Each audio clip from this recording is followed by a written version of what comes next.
Welcome to Pack Talk Podcast, episode 124. Today we're talking about how to handle strangers petting your dog or trying to pet your dog. And so real quick before we get started here, if you guys can take a second, rate us on your favorite podcast platform if we're bringing value to you. That definitely helps us out, reaching more people, getting the message out there. You know this is the #1 dog training podcast. You just know it. And so help us get out there, help us overcome some of these non-top rated dog training podcasts that are being top rated, you know? So like you got to throw off the algorithm there. And then if you like watching us on YouTube, subscribe to the Pack Talk Podcast YouTube channel. That way you can know when every freaking video is coming. And you can see our faces every time. We're looking right at you. So appreciate you guys. Thanks for being here. Today we're talking about how to handle strangers petting your dog, trying to pet your dog. First thing we need to know about is your dog itself. So you need to know what kind of dog you have, because some dogs it's fine to let strangers pet your dog. You know, you got that happy-go-lucky dog. You got that dog that's neutral, friendly, no problems at all. Good to go let people pet it if you want them to, right? I would make sure the dog's doing good behaviors while you're doing that. Someone asks to pet your dog, you're like, yeah, cool, no, what, you know, that's fine, whatever. Unless you don't want them petting your dog, we'll tell you how to handle that. But the other thing you got to think about is dogs that are not comfortable with that. So insecurity, anxiety, reactivity, dominance, dogs that have these types of behaviors or characteristics, maybe not the best idea to let strangers pet your dog, depending on what's going on, depending on what your dog's telling you or showing you. So that means you got to understand your dog, and you have to understand your dog's body language. So a couple things body language-wise that I would be paying attention to.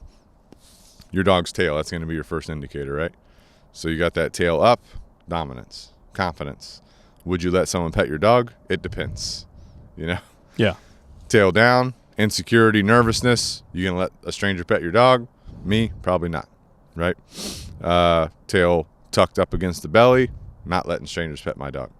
My dog trying to get away from strangers, not going to let strangers pet my dog, right? Ears, if the ears are up and forward, again, indicating that dominance, confidence. Again, it depends, right? How I'm going to let strangers interact with my dog. Ears are back, more along the lines of insecurity, nervousness, submission. Probably not going to be letting strangers pet my dog. Maybe it depends on the context, right? You got to look at the big picture. Lip licking, if your dog's licking their lips, that's going to be indications of agitation or discomfort or conflict. So that could also be an indicator for a lot of dogs that they feel like they're hitting that fight or flight mode, and so they're ready to fight if they need to, which means potential bite risk depending on the dog, which is a liability for you. You let a stranger come up and pet your dog. Can I pet your dog? Sure. Your dog's licking their lips, their ears are back, their tail's down, they're backing away, strangers encroaching upon them. Boom, they get bit. I'm suing you. You know the world we live in now. Yep. Yawning, that's an indication of anxiety. So all these things, you look at the big picture. What are the signs that my dog has? What is my dog telling me in the presence of this stranger, right? Me, I'm looking at that tail. That's my first thing. If I see it way up, curled over, or way down and tucked, those are my big indicators. Probably not going to let anybody pet, right? Ears are back or ears are super far forward. Probably not going to let anybody pet at the time. Lip licking, not letting anybody pet. Yawning, anxiety, it depends. What am I missing here? What's the... I would also say... sudden changes in behavior, right? Dog might look, maybe the dog's panting, it's warm outside, panting, tail's neutral. As the person approaches, oh, can I pet? That dog immediately closes its mouth to stop panting. It's kind of looking out the side. That tail maybe goes down, maybe it goes up, maybe it wags, right? Who knows? But it's something that immediately changed when that person came into the picture. Right. That could indicate it's not going to be a good interaction. Right. Generally what I do if someone wants to pet my dog or a dog that I'm training, say no. Most of the time, but if I'm like, I don't know how this dog's going to be, I'll say, hey, come up, just hold out the back of your hand to the dog right at their shoulder level, kind of up toward their face, but at shoulder level. Don't shove it in their face. Hold it out at shoulder level. The dog can come out and investigate by sniffing the hand. The dog will tell you if they're interested. Yeah. So if the dog starts nudging the hand, licking the hand, again, it depends on the context, because licking the hand could be a little bit of displacement. It doesn't mean they want the pets, right? But if they come up sniffing the hand, they start muzzle nudging the hand, that's a clear indication. Seems consensual. Right. They're probably cool with it, so then you can start petting them. But if they sniff the hand back away, that's it. Don't force it. Yep. Right? If they sniff in the hand, the tail gets tucked, don't force it. You know what I'm saying? I think that's where a lot of mistakes happen, right? Well, here, try this. Well, hey, wait, no, wait, do this. And we keep trying to push that thing. And then most dogs are actually very tolerant. Right. You know, like if you look at some of these crazy videos, it's like dog tolerated that for quite a while before it bit somebody, if it ever does. Most of the time, dogs are tolerating this and moving on. Yeah. It's like people want to push the things. It's like, nah. And a lot of people, they throw signals to the dog that they don't mean to throw, but they don't know. Right. So like some people, they hold out the back of their hand, they're leaning over the dog, they're smiling, they're staring at the dog. All these are dominant signals, so it can trigger a dog the wrong way. Ideally, the person comes up, they give the dog a side profile of their body, so they're stepping to the side, holding out the back of their hand. The dog will tell you if it's interested or not, and you respect that dog. Yep. Because some people, they think, oh, I just have to hold out the back of my hand. Dog's not interested. They still pursue petting the dog because they get into this mental state where it's like they don't even know what the hell's going on. They see a dog, they want to pet it, they think they need to pet it. Yeah. You know, I remember when I was training a dog in a outdoor shopping center in California, and the dog was a dominant dog, reactive dog. I'm working on a downstay, and this lady just comes up out of nowhere, gets on the ground, starts crawling to the dog. I'm like, hey, no petting, no petting. The dog's getting uncomfortable. I'm like, no petting. I literally step in front of her before she gets to the dog. She's crawling on the ground. Dude. She can't hear you. She can't hear me. Yeah. She's tunnel walking vision, up to bro. the dog. I step in front of her. She's like, why can't I pet the dog? Dogs love me. I'm like, what the hell, dude? Dude, people get weird. They get weird. People get weird. You know what else is weird is you're walking down the street with your dog, or you're walking through a shopping center with your dog. The people are like, oh, hey, good morning. They're talking to the dog. Yeah, say nothing to you. Nothing to you. They're ignoring you, you know? Yeah. I'm like, good morning. Yeah. And they're like, oh, hey. Oh, yeah. Or they just ignore me. Yeah. You know? Yeah, they just keep talking to the dog. I wish I had a camera on me. I could record every time someone does that, because as soon as you address them, they get weird. Yeah. They're like, they don't want to talk to you. They want to talk to the dog who doesn't want to talk to them. Yeah. There was a dude in I don't know, somewhere in the UK. He did like a funny video where he was approaching people with dogs like that. Oh, hey, how you doing? Oh, so cute. And then he'd go to the person and he's like caressing their cheek. They're like, what the fuck? They're like thrown off by it. That's funny. It's like, dude, yeah, imagine doing that to people, you know? It's weird. People get crazy around dogs, dude. The main thing here, though, when you're looking at your dog, how their language is, what they're telling you is like understand what your dog's saying. You know, if you're seeing that tail up or tail down, probably not good to go. If your dog's telling you that it's uncomfortable or stressed out, don't force things upon them. If your dog's good to go with it, be good to go with it. Let them pet if you want to.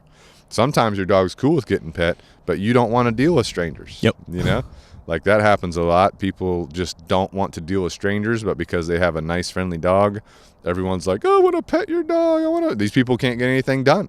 Because they're walking around, they're getting stopped constantly. So sometimes you put a boundary up because you don't want to take the time to do that, or you don't feel like interacting with people, you know?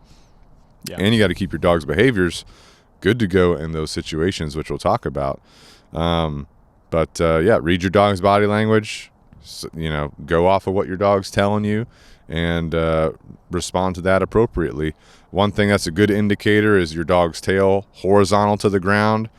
That's your overall neutral friendliness indicator. That if the tail is wagging neutral to the ground, like horizontal to the ground, wagging back and forth, and the butt is wagging, that's your indicator that your dog is friendly, right? So that's a very clear indicator where you get the wiggly butt. If your dog's wagging its tail and the tail's up or tail down, that means arousal, doesn't mean that it's friendly. So just because your dog's wagging its tail doesn't mean it's friendly, doesn't mean it's comfortable. You see what I'm saying? You got to take that into account too. A lot of people think dog's wagging its tail, it's friendly. Not 100%. Not 100. You know, that tail's up, it's curled over, it's wagging. That dog could be ready to freaking go, dude. You know. So take that into account too? None of these things are 100%, right? These are all body language indicators that we use. Generally, this is displayed. Right. Generally, that's what this means. You could have, like, we could be dog trainers looking at a dog we've never met and assess potentially, hey, generally, this is a confident dog, but we don't know that for sure 100%. You know what I'm saying? And that's when we start talking about interactions with the public. Us as dog trainers, we like to control the environment. When we start having people interact with our dogs, you sort of lose control of that, right? Yeah. Like that's kind of the one thing it's hard to control. I can control the environment by telling people, hey, don't pet my dog, we're in training, right? And I am very comfortable controlling that level of environment. The second we say, yeah, you can interact with my dog, we now lose control. That person might be calm, but that person can change their positioning. They can change their energy. And then your dog can change and respond to that. And at the end of the day, most states, if a dog bite happens, regardless of the circumstances, for the most part, you're going to be at fault as the owner of that dog. Yeah. You're liable, right? Yeah. So those are in general, I'm like, no go. Yeah. Because you gotta really think about the liability side of things. Well, the other thing too is you could have a stranger start petting your dog seems cool with it, and then all of a sudden your dog changes in the middle of that petting. Exactly. So you got to be able to pick up on the change, and you got to be able to stop the stranger. Okay, thank you. Okay, that's enough for now. Yep. And that's not going to stop on a dime. The person's not going to stop on a dime. You got to be able to stop. You got to, recall the dog. You got to immediately stop the interaction. Yeah. You are your dog's advocate. Yeah. So you got to pay attention. Don't just assume that everything's going to be fine. And this is also big for people that are doing foster dogs or taking dogs out that are up for adoption. You know how people do that? Adopt me on the collar, on the leash. They take that dog out. They don't know that dog. If it's your dog, you know it better. If it's one of these foster or dogs up for adoption, you don't know that dog.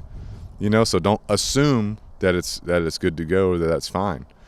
One good indicator that the dog is in fact friendly is when it's starting to get pet, or before it gets pet, it touches somebody with its hip. It does the hip nudge. It turns its body and it settles its hip into their leg or toward them. That's called the hip nudge. That is a sign of friendliness, right? So again, the horizontal tail wag with the butt wiggle and the hip nudge, those are your big indicators of friendliness and that your dog is in fact comfortable. But if your dog does that, then it starts walking away from the person. Maybe it's done with that interaction. The stranger, should not be chasing down your dog to do more pets. Yeah, yeah, right. Well, we did a YouTube video with my dog Rampage, and Chad was our stranger, and you can see exactly what you're talking about. Rampage was a little bit more on the insecure side. You see his tail, I don't think it was tucked, but it was definitely lowered. But he voluntarily approaches you. You're calm. You're in a good state of energy, and he gives that side, pushes his hip up against you, pets, and he did. I think he got rigid at some point. I recalled him. We released him, and he chose to come up and approach you again. So overall, it was a good interaction, even though it was like he's a little bit of an insecure dog. You know what I mean? Like I probably wouldn't have let just some Joe Schmo have that interaction. Right. Well, the other thing too is you got a lot of these dogs. They start getting pet. They flop on the ground. They roll over. Their bellies are up. The dog's showing submission, but can also be friendliness. Yeah. So just because a dog does that doesn't necessarily mean that it wants to get pet. It could be extreme submission. So you got to take that into account too. Yeah. There's like so many factors, right? But your general friendliness signs, your butt wiggle, butt wag, and the hip nudge, those are your top indicators. Everything else is going to depend on the context, but you got to know what your dog is potentially communicating and make a decision based on that. Is this healthy for the dog or not, right? When you are out and about with somebody, some ways you can set up boundaries for your dog. Again, you are your dog's advocate, right? So let's say you're walking around with your dog and you got people starting to come up to you wanting to pet them. Maybe your dog's not comfortable with that. What are some things you can do to set and establish clear boundaries? First of all, don't feel guilty. Yeah. Don't feel guilty for setting boundaries for your dog. You are your dog's advocate. The more you take care of your dog, the more you advocate for your dog, the more you create good experiences for your dog, which if your dog doesn't like getting pet, good experiences are not forcing interactions on them. This makes your dog more confident over time, more comfortable over time, increases your bond with your dog. You see what I'm saying? And a lot of people feel guilty because society in general thinks that you have to pet every dog that's around you. You know what I'm saying? Well, it's like some weird unwritten rule. Just because you're out in public with your Right. dog means that I'm allowed to come up and pet the dog. Exactly. It's like an entitlement or something almost, you know? Yeah. And there's a lot of social pressure involved with that too. But it's like, you know, I've been out in town with particular breeds, like a German Shepherd, for example. Dogs should not be getting pet. People are like, oh, German Shepherds love me. I'm like, this dog, that's not how this works. Yeah, you know? yeah. That dog's like, oh, you're that German Shepherd lady. Right, Oh, you're exactly. cool. You're It's cool. like they assume that the German Shepherd knows that they're a German Shepherd person or whatever, you know. But you got to set up clear boundaries. You got to maintain those boundaries. So for me, I'm walking with the dog out in public. I got my dog on leash because of leash law, whatever. I'm assessing the situation, especially if it's a dog that is not comfortable with people. So I'm assessing the situation. I've got kind of this mental picture in my head. Once people start intruding on this space and they show indication of going for the dog, that's my time to say something and maintain that boundary, right? Because like we talked about earlier, people are walking by, they're like, hey, buddy, good morning, you know, talking to the dog, not to you. They'll just start going right for the dog. Yep. So when that starts happening, I'm like, hey, no petting, you know, hey, we're in training. Oh, this dog's not comfortable with petting. We're getting more comfortable with people. That's why we're out here training. A good way to do it is just to say, hey, we're in training, please, no petting. For some reason, that does help a lot of people. Most people respect that. Yeah. They come to terms with the fact they're not going to pet the dog. Oh, they're in training. They're doing a good job. Yeah. Like, thank you. You know, yeah, they are, whatever. And you could be training your dog for 5 years or whatever. Right. You know? We're always training. Right. You're always trained. Doesn't mean you ever get to the point where you want people to pet them. That could just be what you say. A lot of times that diffuses a situation, that alleviates that guilt and social pressure that people have because they're like, oh, they're training. Yeah. You know what I'm saying? And continues to build trust between you and your dog. Exactly. You know what I mean? And I have gotten into situations where people are coming into that my mental zone, my zone of like, oh, now I got to say something. Hey, no petting, please. We're in training. People are still coming. Now I have to manipulate what I'm doing. You know, so because I train dogs into a heel position and because I train dogs to have body adherence to me where they follow me, what happens is these people start coming for my dog and I manipulate my body. And my dog, because of their training, is just adjusting to me like they always would. So if I turn a certain way, my dog turns with me, right? They follow with me. And so what that does is it allows me to put a little bit of I'm not touching these strangers, you know, but I'm putting a physical barrier there by moving my body between the dog and the stranger to basically stop that stranger from encroaching on that dog even more. I have touched a couple people, you know, that don't respect that. You know, you stick an arm out or a hand out, depending on the dog. Because I'm a dog trainer, dude. I'm training dogs that have bad experiences, and I'm not going to let a dog just bite a random stranger, right? So I'm going to have that stranger's best interest in mind. Yep. Put an arm out. You know, there's been times where I've trained dog reactive dogs, and I've grabbed leashes. We have a video on that. That's a big hitter on the viewership. Grab you know? kids. Grabbing kids, have done that before. But I clearly remember one time when I was in Southern California training dogs, I was training this Great Dane that had literally killed a boxer, ripped a boxer open. Then they sent it to training, right? So I'm training this Great Dane. It has a history of killing dogs. I'm walking through a park. There's a dude he's in a tank top, you know, he's probably on some steroids, you know, he's a bigger guy. He's you know, he thinks he's the shit, right? Basically. Thinks he's the shit, right? He got a golden retriever, right? Golden retriever, super nice dog, off leash, wandering around. All the ladies are petting it. You know, this guy's talking to all the ladies and everything. All of a sudden, this golden retriever starts beelining it for me and the Great Dane because it's like seeing a dog and it's coming up and it's showing me a bunch of friendly, submissive behavior, right? The super nice dog. But I got this Great Dane. I'm like, not good. Yep. You know? Yep. We're not at the point we're ready to get that close to dogs. So this golden retriever's coming. Dude doesn't care. He's talking to some chick or whatever. You know, I'm thinking about, okay, how do I create a barrier here? And so I turn my body so that my body's between me and the golden retriever, or the Great Dane and the golden retriever. Great Dane's adjusting. He's adhering to me, no problem. He's not even showing that he's hyper-focused, but I'm like, not even taking the risk. Golden retriever's coming. I start yelling at it, stop, no, you know, go, yelling at it, trying to do that, not working, things coming up. So I'm like, fuck, I got no choice, you know. So I take my leash and I like do a little slap at the face of the golden retriever and it screams, you know, runs back to the dude's fucking pissed. He's come. Hey! He starts hustling over. I'm like, here we freaking go, dude. You know, golden retriever's like between me and him, but it's not going to come close to me anymore. It's a super nice dog, you know, but you got to do what you got to do. Yeah. And he's like, did you just hit my dog? And I'm like, dude, I'm training this Great Dane. It's killed dogs. I'm having your dog's best interest in mind by not allowing it closer to this dog, and this is an on-leash park. Mm-hmm.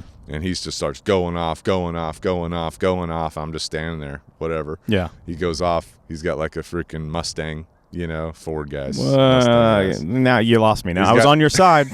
Then you lost me. He's got this Mustang. He gets in there. He's cussing, dude. He's fucking pissed. He rips out of there like nobody's business. I'm like, all right, whatever. Continue training, you know. But you got to be your dog's advocate. Yeah. Right? That was kind of a long tangent, but you got to be your dog's advocate. You set up those boundaries. Sometimes they're verbal, but sometimes you have to have a physical boundary, whether it's a strange dog or a stranger, right? You got to know your dog and make sure that you're taking care of them, right? That helped that Great Dane, because I did get to the point where I had that Great Dane interacting with other dogs, you know, walking through very congested areas. But at that point, the dog wasn't ready for that, right? So setting up those barriers, moving yourself efficiently, using your training to your advantage, your body adherence, you know, telling people, hey, not today, we're in training, you know, stay back, whatever, this dog's not comfortable, you know, using some physicality if you have to, or sometimes it's just removing yourself from the situation. If the pressure gets too high, people are all surrounding you, whatever, it's getting too much, just remove yourself, just walk away, you know. There was a time in downtown Somerville. I was training a little tan dog. We were doing a video, me and Ben. It was super busy, and it was a Somerville event. And this crazy guy comes up. He's demanding to pet the dog, and I'm like, nope, not this dog. You know, can't pet the dog. We're in training. He's like, oh, dogs love me. I'm like, okay, well, good to know, but not this dog, right? And this guy is getting weird. You know, getting weird. So I'm like, Ben, we got to go. Keep the camera rolling. You know, because I'm like, I don't know what the hell this guy's gonna do. Because at this point, the verbal wasn't working, the physical movement, I started moving around. He's starting to chase me, you know, or keep staying with me. So I'm like, we're exfilling, right? So we start walking out of the area. The dude's following me. I'm like, holy shit, here we freaking go, you know? We keep walking. Dude's following me. Dude's starting to say crazy shit. I'm like, ignore him, keep moving. I'm like, eventually at some point this guy will fall off, you know. Nope, he's still following. Then eventually someone from his family runs up. They tell him, you know, you can't be getting in trouble anymore. I guess he had some kind of history with the law or whatever. You can't be getting in trouble anymore. You need to stop, blah, blah, blah. Dude's freaking crazy. I'm like, what is going to happen here? Huh? He wanted to pet that dog. Yeah. And I'm like, okay. Then eventually he left, and I was like, holy shit, I didn't know it was going to happen. Yeah. I was like, I might have to actually get physical with this guy. But if you're a young lady and that's happening to you, dude, what do you? That's a tough situation. You got to walk away, but now this guy's following you. You got to be ready, you know? If I was in that situation and I did walk over to a law enforcement guy that I knew and he saw me coming, I think he knew that guy because he gets on his phone. I'm like, really, dude? You know, I'm coming over to you to get some support here. You're getting on your phone because you know this guy's crazy. Yeah. But if you're a young lady in that situation, you don't want to necessarily get out of the crowd. You want to find someone that can help advocate for you with a stranger that's being legit crazy, you know? Mm-hmm. But you got to be your dog's advocate at the same time. Yeah. Because if you let that guy start petting your dog, let's say your dog's uncomfortable, let's say your dog bites him, which that was a risk with this dog. Now you got a bigger problem on your hands because this crazy guy is going to do more crazy things. Right? Or you let this guy pet your dog. Now he really won't leave you alone because now you let him pet the dog. Now maybe he's testing your own boundaries, you know? So you got to think about this kind of stuff. When you set a boundary, maintain a boundary, right? Do what you got to do to keep that boundary set. But yeah, shit gets crazy. You have any stories of people chasing your ass? I don't have many crazy ones. I've had people that have guilted me and stuff. I think like probably the worst one. I mean, I had a legit aggressive dog, you know, and we were out at an event and dog's doing fine. It had a great threshold. We've done a lot of reps and I felt very comfortable with the dog, but it was just I'm not going to let people pet, you know, and the lady was a lady came up, hey, can I pet that dog? And I said, hey, no, it was very polite. No petting. We're in training. We're just trying to work through some stuff. And like, she cut me off. Well, my dog just died, so thanks. Oh, and she like mean mugs me, like it's now, flipping it on me, making me feel guilty. Yep. And I'm like, you just don't know. I'm like, oh, what am I? I'm supposed to go, okay, well, in that case, go ahead and pet this dog and bite your face off, Right. So I mean, that was a pretty, I wouldn't say confrontational one, because I'm also like, whatever, sorry for your loss. And she's walking away, scolding at me or whatever. But I do a lot of the moving away, right? So if I see, I'm pretty vigilant about looking at my surroundings. I can see certain people that have that body language. Your experience tells they're you this scanning, person. right? They're like, they lock in on your dog. You're like, I see him from 100 yards away. This person's coming for my dog. Right. And so I can already either step in front of my dog and intercept, like you've been talking about. Right. With a lot of, I've even done like in a nice way, instead of reaching out to like push them back, so to speak, I'll offer my hand and handshake. Trust the dog. It's in and down. Oh, hey, how you doing? Hey, what's up? I grab their hand. I'm shaking their hand. Oh yeah, this is a good dog. Yeah. And now I kind of like, I get them away to back off for a little bit. Then I can have the conversation What's of what that we're called? doing. Like interference. Yeah. Or, like in football, what's it called? Interference. Yeah. So like they're coming for the dog. Right. I'm proactively. You do a handshake. You break up their mindset. Hey, how's it going? As they're approaching the dog, they don't even see you. You just step in. Boom. How's it going? Yeah. Boom. You interfere with their mindset. Boom. Now they're they're and then I've also had scenarios where I see like the dog scenario play out, like you're talking your story with the golden. I've seen dogs that were not necessarily that. Like I'm like, this dog's off leash and a potential problem dog. I can see it in the body language. I don't have that dog that's going to be good to go for that. I see it. We're 50 yards, 100 yards away. I'm out of here. Like I'm out of here. I'm not going to. There's no. I think a lot of times ego plays into it as well, both on your part as you, the trainer or person training your dog, as well as the other person. You know what I mean? As to, well, who has right to the space? Well, if you have a reactive dog, should you even bring it in public? We hear that shit all the time, which you should be able to, right? But I'm like, dude, there's tons of places to train. I'm not I'm not taking a risk. This off-leash dog is potentially sketchy. I've now lost some control in the environment. Let's just dip out. I'm going to roll out somewhere else. Maybe if I see somebody gets control of that dog, whatever, all right, maybe we can readdress it. But most likely I'm going to just do a different session somewhere else. With all these scenarios, I'm doing the same thing, maintaining awareness of my surroundings, situational awareness. Yeah, for sure, 100%. One thing we do with our apprentices when we're in people's houses, I'll ask, what did you observe? Yeah. And I'm like, I want them to say certain things. Did you notice that orange sitting on the counter? Did you notice that picture on the wall? They're like, did you see the family vacation picture there? Right. I'm like, they're like, how do you even see that? I'm like, dude, situational awareness. Yeah. But it plays out when you're going out to these situations. So when you have that higher risk dog, reactive, it's an insecure dog for sure. It's a dominant dog. You got potential risks in play. You're going to be more aware. If you got that dog that's happy-go-lucky, neutral, not a problem, you can relax yourself. Yep. Because the interactions aren't as much of a concern. Right.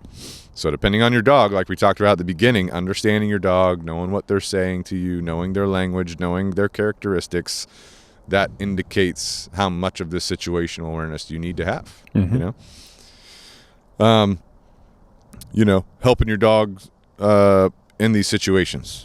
A couple things you can do. Number one, rewarding your dog for calm behavior, especially when you're about to do interactions. So one thing I like to do, I have a lot of dogs I'm training, and they need to be good to go with people. Maybe they're good with people, but they start jumping, they start mouthing, they start spinning, all these kind of things. They're too good with people. Right. They're friendly, but they get that hyperactive, hyperactivity going on. When the potential of an interaction is there, it just makes them go crazy, right? Yep. So calming that dog down, making sure they understand how to be calm. What do? I first will teach them an alternate behavior. So instead of jumping, you're going to sit. Instead of jumping, keep all four paws on the ground. Things like that. Those are usually my big ones. And then if the dog can't handle the interaction, I start classically conditioning the physical touch to a food reward, because I've used a lot of food rewards at the beginning of my training, so the dog knows to be calm with the food rewards. And I've taken dogs that get freaking jacked up with food rewards to being calm with food rewards, right? It's just a conditioning thing. It's a repetition thing. So same thing with the interaction. I got to do the same thing. So how do you classically condition that? You take the new stimuli, it precedes the old stimuli, right? So the physical contact, that's going to be your new stimuli. Old stimuli is going to be your food reward, right? So I go up, I got someone that wants to interact. I say, hey, they got to keep all 4 paws on the ground. Or I'll say, hey, they got to be sitting. So the stranger will stand there or sit or wait. I get the dog into a sit. I'm like, okay, now you can pet them. The stranger pets them. I say, good, I reward them, right, with the food. Now my dog's starting to understand, hey, this is good to go. We're calm, we're chill, whatever. Or I give the stranger food and I say, hey, pet, then give them a piece of food immediately, right? And a lot of times this helps the dog with their interactions because it's that physical contact that makes them get crazy, right? So that helps them be calmer and be more chill, right? The other thing I do is desensitizing the dog to different environments, different things. So if you go out and there's a lot of people around, a lot of dogs that are liking to get pet, they get freaking amped up just because there's people around. So I start my distraction work, my socialization work. I go out to these places. I don't allow interactions until I see that the dog is calm in these situations and that they can handle the environment, right? Then I will go into the petting or the interaction phase. And then if I have a dog that, again, is maybe anxious or hyperactive or a little bit insecure, I want them to be more calm. I want them to be more comfortable. So I go out and I make sure they're calm and comfortable. Downstay work, sit stay work, simple walking, eye contact, these kind of things. And once I do those things where I'm teaching my dog how to do an interaction, so I got to teach the dog and I got to teach the stranger, Right. And then I desensitize the dog to these environments and I make sure the dog's calm in these environments. Now the interactions are relatively smooth after that, but still every once in a while you'll have the dog that all of a sudden, boing, starts jumping or whatever. I'm going to say no, give a correction for that because at that point I'll have my corrections. And the interaction with the stranger is the reward, right? So if I correct my dog for jumping, boom, they sit. Good. Now the stranger can pet him. You know what I'm saying? So those are some big things that I do. I'm sure you do the same stuff. I'm doing the same. I personally am focusing more on your option 2 versus the option 1. That's just me personally, because just simply my goal is not to go out and have those interactions. Like, it's just not a big. I do have clients that are like, that's a big. I want to go out to these breweries and I want people. It's a big goal for me. Right. All right, we're gonna work on that, right? But like, I think you gotta successively approximate these things sometimes with dogs. Like even to break down your first scenario, like I have dogs that they can't even handle that interaction of doing the classical conditioning. I might have to start with me. They get so amped up from me touching that dog. Now I'll start my classical conditioning there. I touch the dog, good, reward. I touch, and I'm setting them up for success later on, right? But I'm taking a slower approach. I think my number one primary goal is like I want my dogs to be neutral to people, right? So if I go out if I'm going to go out to a festival or Lowe's or whatever, and my dog is like seeing people, it's getting amped up, and it's like almost kind of like wanting to break that heel position to go to the people. I'm already like, we're not ready to do that next step of the interactions. I want to first get my dog paying attention to me, holding a heel. Oh, hey, what's up? Look, it's a person. It's like they don't care about it too much. They're more focused on me, right? And I can get them into a state of relaxation, right? Put them in a down state. Those hips kick over. They're like just hanging out. Now I'm ready to go into the interaction phase, because you're going to be more successful because, number one, you have better control of the dog. The dog is in a better, healthier, balanced state, right? So now when we introduce the thing that we really don't have the most control over, which is the people, you're going to be more likely to have success, right? Because again, people can switch from neutral energy to high energy to crazy energy to weird energy, and then all that stuff can go out the window. Your dog has a bad experience, right? Or it's too good. It's a really good experience, and that dog breaks that downstay and starts jumping and headbutts, grandma in the face or something. It's like it was all out of, good behavior. Like the dog's happy, right? But it's like still not. It's not a desirable behavior for me, so it's kind of counterproductive. Yeah, we've done a couple of YouTube videos where I've taken, I know at least twice, dogs out there, and we're like, hey, we're working on interactions, and some of the stuff that happens is crazy. Yeah. People are crazy, dude. We got people starting to lay on the ground in the middle of the sidewalk with dogs. They're like, what the hell are you doing? Yeah. Then you got people like literally trying to physically hold down the dog, and I'm like, don't hold them, just step back. Just step back. No, they can't do it, Yeah. But yeah, one thing too, when you're dealing with strangers, whether you're allowing them to pet your dog or whether you're setting that boundary, maintaining that boundary, you're not allowing them to pet it. We already talked about, the guilt that comes along with that, some of the social pressure. some of the things you can do is you can diffuse the situation. Use some humor, use some lightheartedness, depending on what's going on. Like Chris already said, hey, how's it going? He gives them a handshake. I'll just start talking to people about random stuff.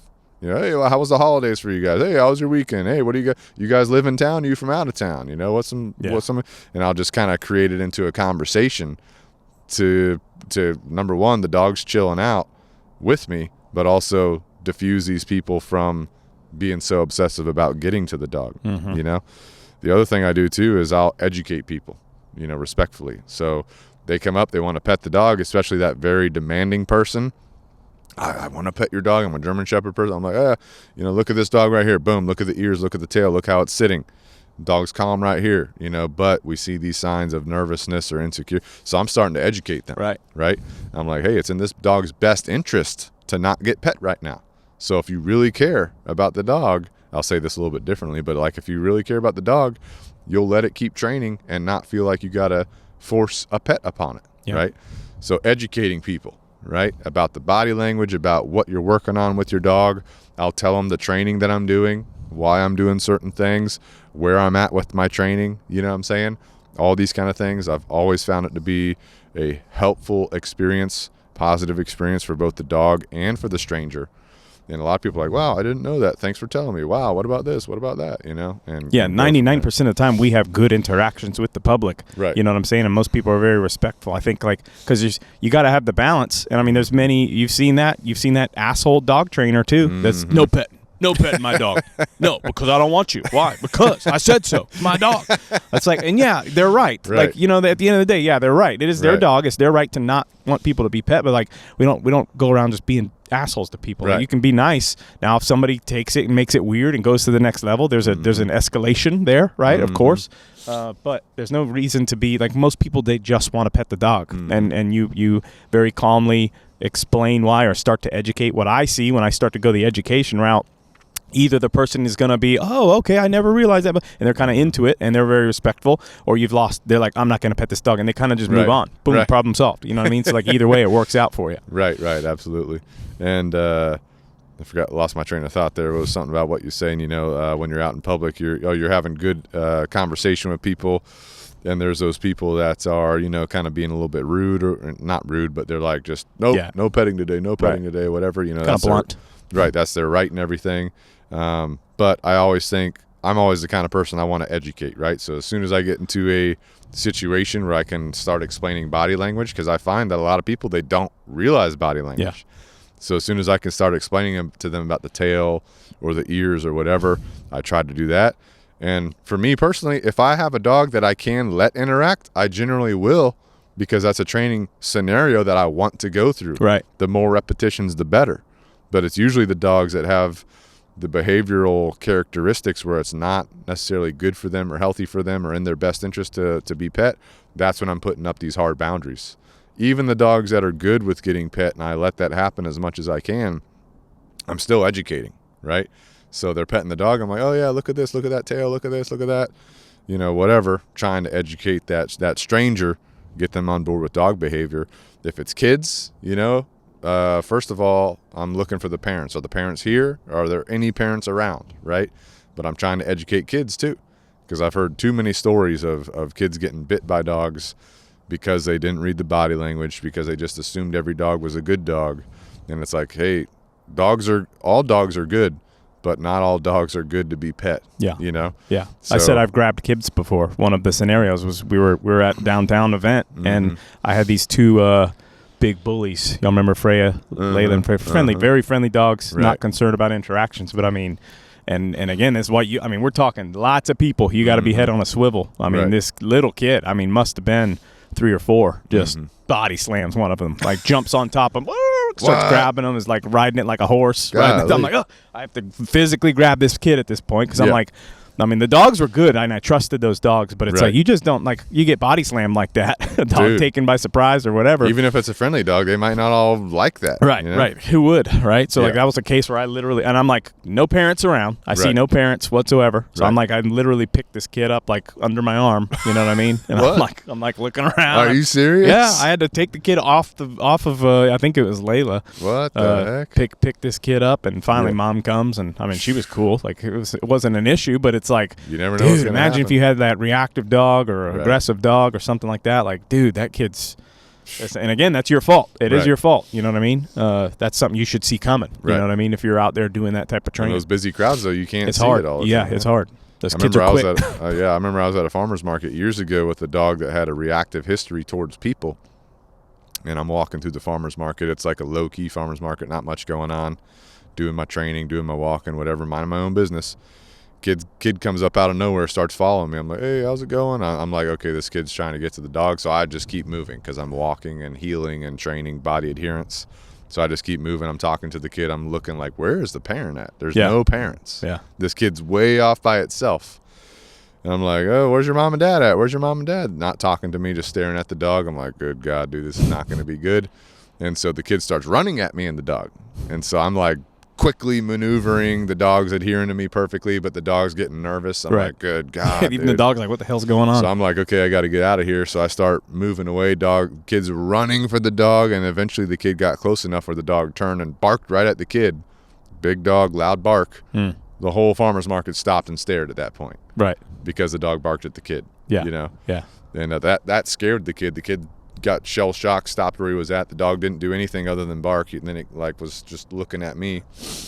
And I'm like, hey, this dog, I've already told the kid, hey, no petting, dog's not cool, whatever. Kid, didn't hear me, whatever.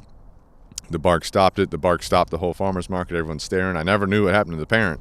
Yeah. Because I'm like, and when that happened, I was like, hey, no petting. Yeah. And everybody could hear me at that point. And I was like, I got to get out of here. So I left, But, dude, sometimes that happens. And the kids, they can't reason like adults.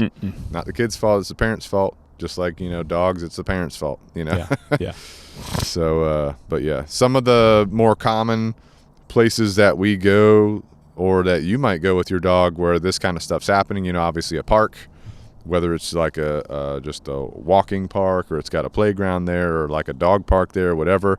This could obviously happen there, cafes, like coffee shops, restaurants. We like going these places with our dogs. We encourage our people to take their dogs places with them.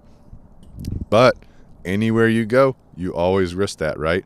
Or if you're at a restaurant and the waitress or waiter bends over your dog to try and serve you at the table because you got your dog in a downstay, which is what we recommend. Don't take your dog to a restaurant till you can do a downstay. Once they bend over the dog, that's a potential trigger for some dogs, right? So you got to make sure your dog's ready for that, or be your dog's advocate and tell the waiter or waitress to not come over your dog, right? So that's some of the things you got to handle. But no matter where you go, people are just going to go for dogs. You got to be ready based on everything we talked about. We talked a little bit about interactions with other dogs, like that golden retriever that approached me and the dog, but it's the same thing. Try a verbal boundary. Obviously dogs are nonverbal. Then you got to try a physical boundary. You got to do what you got to do to be your dog's advocate, have your dog's best interest in mind, have that other dog's best interest in mind as well. You got any stories about dogs coming up on you? Oh yeah. I mean, I've talked about my dog Vader many times, So that's always was for years a nightmare scenario for me. Off leash dogs walking up in the neighborhood or coming up to us, and most of the time it's always that same golden retriever story. The dog's friendly, they're just wanting to play, and it's like I'm already seeing it. And this is like early in my training days. You know what I'm saying? Like me and Vader ain't 100%. We're still working through it, you know? Right. And so, I'd see the shift in his behavior. I'm like, this is not going to be good. And I battled that a lot, like as to, like that was part of how I got to where I am now, like how to handle, like all the protocols that I have now. There was many times where I just did. I gave into the pressure or the guilt or whatever. I'm like, I know it's going to be bad, but let's just see what happens. Maybe this dog will be different. Right. And it always ends up in some kind of fight or whatever. Or other dogs have gotten hurt, and thankfully I've never been sued or anything like that. And when I got really serious into the training, obviously I built up my training progression focus, or my engagement focus on me. And when we were like locked in and I'm ready to really address it, really wasn't. I know the exact moment that we had a kind of that light bulb moment, like for me and Vader together. Mm-hmm. You know, I had a pack of 3 dogs that would always come and run up at us. They were little dogs, like little Shih Tzu type dogs, right? And they'd come run up underneath Vader. He'd be biting at him. He'd grab them sometimes, throw them. We had a history with these dogs, you know. Yeah, I remember. But it wasn't the moment. Like the moment I punted one of them. My soccer kicked them before they got. Like I was making a lot of progress in my training. I'm like, all right, I'm holding heel position. I'm going to handle this scenario. Punted the dog, and then from then on, those dogs maintained a boundary, never wanted to mess with us, and I think it did something with Vader as far as build that trust, because like every other dog interaction after that, he wasn't immediately going into that, hey, fight mode. He was looking to me for guidance. Right. Not to say we didn't have incidents later on down the road, right? Right. But yeah, I mean, I've had many of those situations where I didn't advocate, you know, and then many situations where now from what I've learned that I advocate for the dogs when the dogs are coming up. Yeah, you do what you got to do. There's no perfect answer. We've talked about this in many episodes. It's like, what do you do? I mean, you do what you have to do. Do what you have to do to maintain the boundary, to maintain the trust with your dog. And this is all assuming your dog is trained. You know what I'm saying? Like all these things that we're talking about too, controlling the environment, having your dog trained is a part of that, right? When you don't have that in place, you lose a little bit more control as well. Yeah, if right? your dog's not trained, you shouldn't even be doing this. Right. So all these scenarios we're talking about where we're out in public, these dogs have a level of training that they can hold a stationary behavior like a downstay or something like that, because I have control of that situation. Right. Yeah, I've had many of those. Yeah. Unfortunately, and I talk to people every day, their number one complaint is off-leash dogs in their neighborhood. They can't even enjoy a neighborhood walk, because the amount of dogs that have broken out of their fences, escaped from houses. Owners just don't care because they have a nice dog. It's friendly with everybody. Right. Not everybody has that. Right. And so the number one complaint that I hear from most people today, no matter what neighborhood they live in, off-leash dogs in the neighborhood. So that is probably one of the biggest things that people are dealing with. That's a struggle. Stresses people out, you know. Unfortunately, that's where a lot of neighborhoods are at right now. Yeah. So getting to a high level of training and then shedding that guilt, like we talked about earlier, shedding that social pressure, being your dog's advocate, doing what you need to do in the moment. That's the only thing you can do. You do what you need to do. That off-leash dog will remember you. Exactly. It will remember you. It will maintain a boundary with you. Right. You know? Yeah. Like, obviously, we don't want to hurt dogs or anything like that, but I'm like, in that scenario where I kicked that dog, that was far less damage than what Vader would have done to that dog. Like, he would have killed that dog, you know? Like, you can kick it to a level where you know it's not going to actually hurt the dog. Right. And dogs are physical beings. Exactly. So it's You're okay to speaking get its a little language. physical with them, you know? So, but yeah, good thing. The biggest thing for a lot of people, the guilt and the pressure. Right. Once you change your mindset about that, use some of the tactics we've been talking about, that's going to help you, you know? And here's the thing. Things are going to make you feel guilty. They're going to make you feel pressured. They're going to stress you out. Have somebody that you can talk to. You know, have somebody you can talk to and vent to. If something crazy happens, you handle it. Maybe you feel stressed about it. Maybe you feel guilty. Have a friend, have a family member, have a dog trainer that you can talk to. I mean, people talk to us all the time. Hey, this happened. I was in this neighborhood. This happened. I feel so bad, blah, blah, blah. Hey, you did the right thing. You know, or people will tell us a story. What could I be doing better? What could I be doing differently? Hey, you did the right thing. Don't feel bad about that. You know, having that support group helps big time. So, and the more you do that too, right? Like, the more you will be able to make that call on your own. And you could, like, there's many situations, like the lady that, you know, tried to put the guilt of her having her dog pass away. Like, dude, that sucks for that lady. I feel very bad for her, but I felt no guilt for the decision I made because I knew it was the right decision. Right. You know what I'm saying? Well, the other thing too is if we're out together, for example, me and you training, I have a dog that can't be pet, but maybe you do. Right. They're like, hey, this dog can't be pet, but his can be. Yeah. His dog's friendly. Give them the fulfillment of what they want. Exactly. Right. But also advocate for the dog that can't be pet. Or if it's like, hey, I just lost my dog. Thank you very much. It's like, hey, I can bring a dog to you for you to pet. Yeah. Yeah. Hey, you want to come out to our place? Not this dog, though, you know? Yeah. So it depends, right? But, yeah, good to go. Good discussion. Good scenario. Hard scenario, handling strangers. Do what you got to do, you know? Don't forget, we have Canine Revolution dog training. So if you need that expertise with your training, professional training, we've got board and train programs. We've got private lessons. We've got virtual lessons. We've got our YouTube channel. We've got our social media channels. All of these are designed to help you get to where you want to be with your dog. We have locations in both South Carolina and Texas, so no matter where you are, we can support you. And if you're a dog trainer, we can also support you, helping you out, because a lot of people are out there training by themselves. Maybe you need some consulting, maybe you need some coaching. That's what we're here for as well. We have a whole team, and we're ready to support. We also have Canine Revolution Apparel.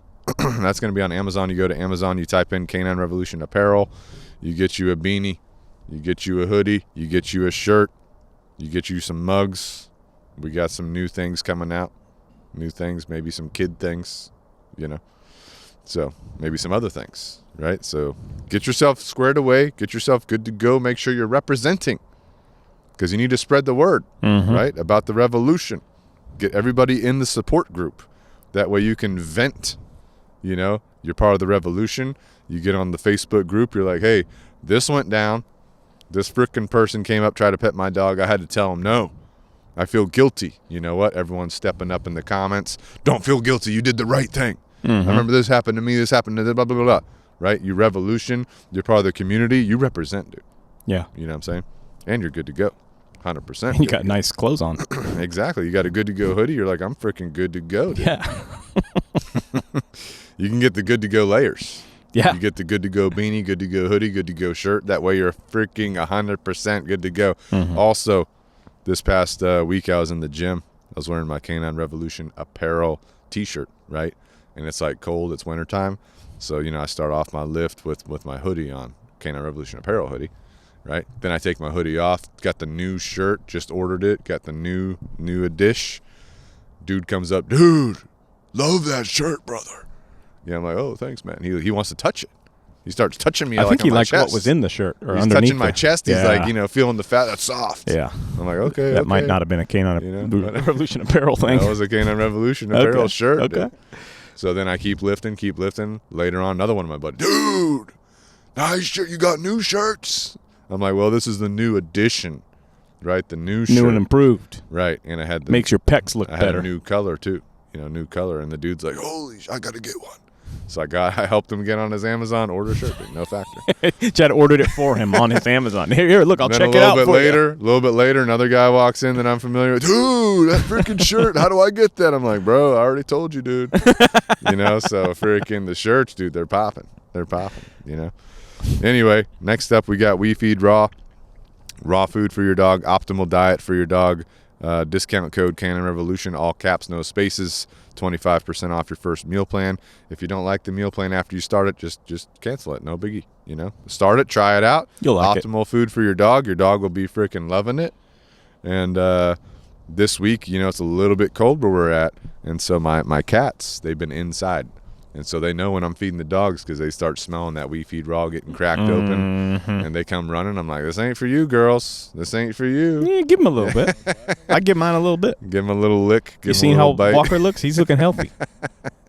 Hey, it would be good for them, too. My cat, nice and healthy. He's eating some raw. But the dogs got to get their raw. Yeah. Priority. Dogs are the priority. So, because the cats, they go outside, they get raw food. They do what they're... They get raw food 100%. Yeah. They're eating all the mice. Yeah. So, check that out, WeFeedRaw.com. Discount code Canine Revolution. You won't regret it. Next up, we got Canine Super Supplements, letter K, number 9, supersupplements.com. Discount code Canine Revolution, all caps, no spaces, 15% off. You got your different supplement packs. You got the weight gainer. You've got the multivitamin, which is your dog's immunity support.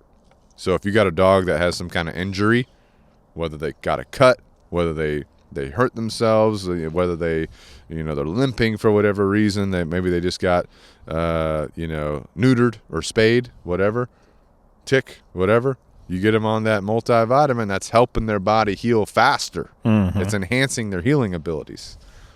Then they got the joint support. Every dog needs that, because unfortunately, as you age, your joints are aging, which means they need extra support. Can confirm. Means you get the freaking you get the joint support from Canine Super Supplements for your dog. Yeah. Then they got the puppy formula, which can be for puppies or adult dogs as well. But in any case, you getting your Canine Super Supplements is enhancing your dog, making them more optimal, making their performance better, whether you're adding it to shit kibble or whether you're adding it to your We Feed Raw. Either one, right? And if you're feeding kibble, you got to feed the super supplements. Oh, yeah. It's like not an option, you know. Moving on, we got the supplements for you, which is the JockoFuel. You know, JockoFuel, they got the Milk Protein. They got the Go Energy Drinks. They got the freaking Milk Cookies. They got whatever you need. So recently I've upped my creatine dosage. Because for years, the studies were saying, you know, 5 grams a day is all you need. 5 grams a day is all you need. That's 1 scoop of Jocko creatine. So recently, some more studies came out like, hey, up to 20 grams could be beneficial for strength and cognitive development. They did a study on a bunch of old ladies, and the old ladies' cognition improved. Their strength improved. And so I'm like, cool, let me try it, right? So I do 20 grams of creatine a day, 10 grams in the morning with my pre-workout, 10 grams in the afternoon with my milk shake, right? 20 grams total per day. Dude, I'm telling you, strength, boom, up. Yeah. Pretty quick. 30 days we're talking about. Because 30 days ago, I was up mine. 30 days, one thing I was doing as a gauge, right? Dumbbell shoulder press, one of my favorite things to do, right? 75s 30 days ago, no problem. Now I'm at the 85s, and they're freaking easy. Dang. Then this week, 85-pound dumbbells. Then this week, dude, I'm doing my rows, and they're way easier. I'm like, holy shit. I'm like, what the hell is going on? So I keep going up and weight. I'm like, this is too easy. You know, I max out the dumbbells. I can't, like, they only have up to 100-pound dumbbells, so I max out at the hundreds. I'm like, fuck, I need more, right? I feel like I'm a freaking animal or something, you know? So I go over to the row machine that you put the plates on. So I get on there, I put 2 plates on, which is about 90 pounds, right, each side. And I'm like, this is freaking easy, you know? So I put 3 plates on. I'm like, dude, what the hell? This is too easy. 4 plates. And I'm like, okay, now I'm actually feeling like I'm working with 4 plates. That's 180 pounds each side. Doubled it. Yeah. And then I felt like you didn't mistake the creatine for some other kind of white powder? I felt like I could have put more on, dude. More weight. I was like, okay, I got to stop myself before I freaking overtrain. But I'm convinced it's the creatine increase. So I'm on 20 grams a day, which the JockoFuel creatine, if you do 1 scoop a day, that's 5 grams. That lasts you 90 days. So now that I upped it to 4 scoops a day. Oh, yeah. I'm going through it faster. Maybe I'll do 2 scoops a day. I'm going through it faster, but I'll tell you, it's still cheap. Yeah. It's $30. No, for sure. $30, dude. Yeah. Yes, Jocko creatine. What the discount? Well, the discount gives you more off. Yeah. So now you brought it up. Now you brought it up. The discount code is Canine Revolution, all caps, no spaces, 10% off. So now you got that discount on top of that, right? So yeah, good deal. Freaking good to go. So I'm telling you, dude, try out the creatine because that is a big deal, and the cognitive benefits. It helps people with their depression, helps people with their mental health, helps people with their strength, and you know. One of the things as you age, cognitive decline. So you want to support yourself now before you start getting to that point. You don't want to start working on your cognition when you start declining. You know, preventative maintenance on your vehicle, that's better than a repair. Preventative maintenance on your body or your dog's body, that's better than repair later. So take care of your shit now. Yeah. You know? But try out the creatine, dude. I'll be interested to hear. I will. If it impacts other people, because I'm telling you, dude, I'm freaking amped. I'm freaking pumping, bro. Freaking easy, dude. Of course, you want to have your baseline good. You get your sleep, get your proper nutrition, get your freaking protein, which the milk helps you get there. You know, you need that daily protein allocation. That milk gets you there. Which I'll tell you what about the milk. I'll tell you a story recently. You got the pumpkin spice? I'm not a pumpkin spice guy. I make fun of people that get pumpkin spice. You know what I'm saying? I roast people that get pumpkin spice. You're like, pumpkin especially spice. Men. Oh, you know? Yeah. Oh, yeah. But look, it was on sale. Okay? Whatever. I got a bag. I bought a bag. I said, hey, you know what? I'll taste it, and I'll just give it to Kelly. She loves her pumpkin spice. Dude, I double scooped it on the first go. A little bit of milk. Shook it up. Boom. Dude. I bought 4 more bags. I got it stocked. It's delicious. Bro. Yeah. Now I have to make fun of myself. I make fun of people no more. You got 4 bags? I have a lot of taking back to do. I got 4 bags of pumpkin spice. Holy milk, cow, dude. Ready to go. Because they only sell it for the season. Seasonal. So you want to make sure you're stacked. I stocked up. Did you get the I gingerbread? didn't get the gingerbread foil. I was get kind of that. curious about that, but I was afraid of another thing happening, and I have to order 4 more of those. You know. See, I'm on the cookies and cream. That's my go-to. See, it doesn't get it. I mean, it's good. I keep that on deck. Obviously, I like Yeah. me some cookies and cream, but it's just, I don't know. It didn't the hit the cookies spot. and cream is good. See, It is before good. they came out with the cookies and cream, I was a chocolate peanut butter. But now cookies and cream. It's like good old 100%. vanilla too, you know. 100%. Good old vanilla's freaking Good old vanilla. You know. It's classic. It's Yeah. freaking good. Yeah. I was on that for months. Dude. Yeah. I'm like, this vanilla's so good. Yeah. I was having it for months. And I was like, let me change it up. You know, chocolate peanut butter, fucking good. It's good to keep a couple of different ones. You know. You got like a dessert one, and then you got your go-to. I might get that gingerbread just to try it though. Yeah, I am Gingerbread curious. flavor. Yeah. I'm curious. I'm not a big gingerbread guy, but it's probably freaking good. I mean, I'm not a pumpkin spice guy. You know what I'm saying? Now I'm a pumpkin spice guy. Right. So anyway, JockoFuel's got you squared away. Don't forget you need your freaking fish oil. Don't forget that. You need that. Right? I've slacked on that. Make sure you get your JockoFuel fish oil and make it easy for you. Yeah. No factor. And you know it's the highest level quality fish oil. There's a lot of fish oils out there on the market, not good. Yeah. Bad things in them, low quality, fillers, not JockoFuel. JockoFuel, 100% good to go. Right? Anyway, thank you guys for listening if you've even made it this far. Once we start talking about our crazy shit, people are like, turn it off. There's a couple. You know who you are. Thank you. Right. Thank you guys for listening. Thanks for your support. Again, please rate us on your favorite podcast platform. Subscribe to Pack Talk Podcast on YouTube. Subscribe to Canine Revolution Dog Training on YouTube. Let us know what you need to see or hear in the future. And until next time, this is Pack Talk Podcast. Out.